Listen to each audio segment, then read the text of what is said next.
Liebste YouTube-Fans, willkommen zurück auf meinem Kanal. Heute ist es soweit. Ich habe, wie ihr bereits sehen könnt, den finalen Mockup meines Flatrack-Motorrads fertiggestellt. Ihr seht also den aktuellen Stand, wie das Bike aussieht, nachdem ich alle Teile zusammengesetzt habe.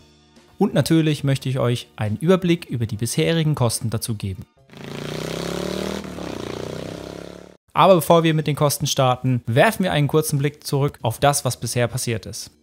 Alles begann mit der Vorstellung des Projektes und der Entscheidung, aus einem einfachen SR500-Rahmen ein vollwertiges Rennmotorrad zu bauen. In der ersten Folge habe ich die ZX6R-Gabel eingebaut, das Vorderrad angepasst.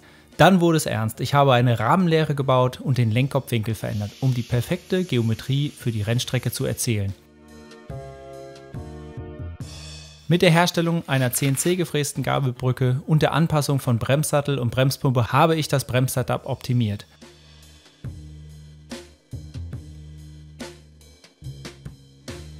Der Rahmen wurde gekürzt, der Loop eingeschweißt und der Lenkanschlag angepasst. Schließlich habe ich den Tank von einer DT 175 montiert und ein Hinterrad einer KTM eingesetzt und am Ende noch eine eigene Sitzbank genäht, die dem Bike eine besondere Note gibt. Natürlich sind noch weitere Sachen passiert, aber die wollte ich jetzt hier nicht alle aufzählen.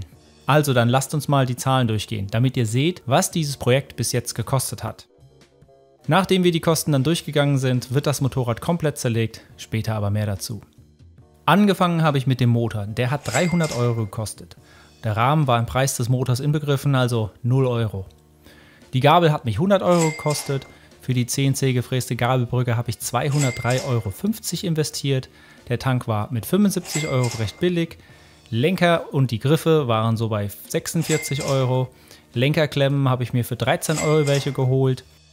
Die Bremswelle, also unten am Bremshebel, hat mich 5 € gekostet und noch einen Bremshebel habe ich für 10 € bekommen. Die Sitzbank habe ich aus Restmaterialien gebaut, die hatte ich alle rumliegen. Das hat natürlich mal was gekostet, aber ich setze jetzt mal 0 € an. Die hintere KTM-Felge war mit 85 € auch nicht wirklich teuer.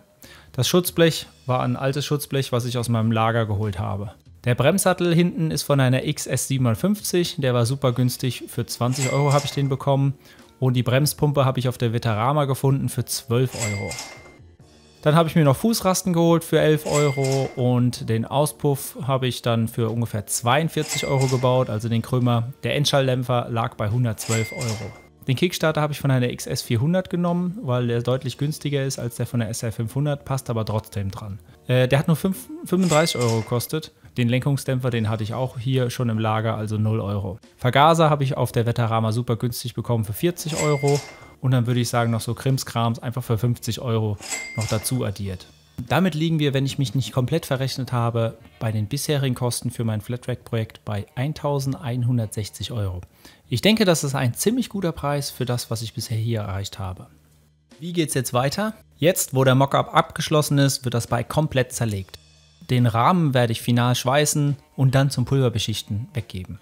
Alle anderen Teile werde ich ebenfalls zerlegen, neu überarbeiten, lackieren, pulvern, sonstige Sachen, damit am Ende alles perfekt zusammenpasst.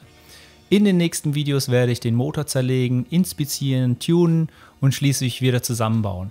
Da freue ich mich schon ganz besonders drauf. Ich hoffe, ihr seid genauso gespannt wie ich auf die nächsten Schritte. Wenn euch das Video gefallen hat, vergesst nicht, den Kanal zu abonnieren und einen Daumen nach oben dazulassen.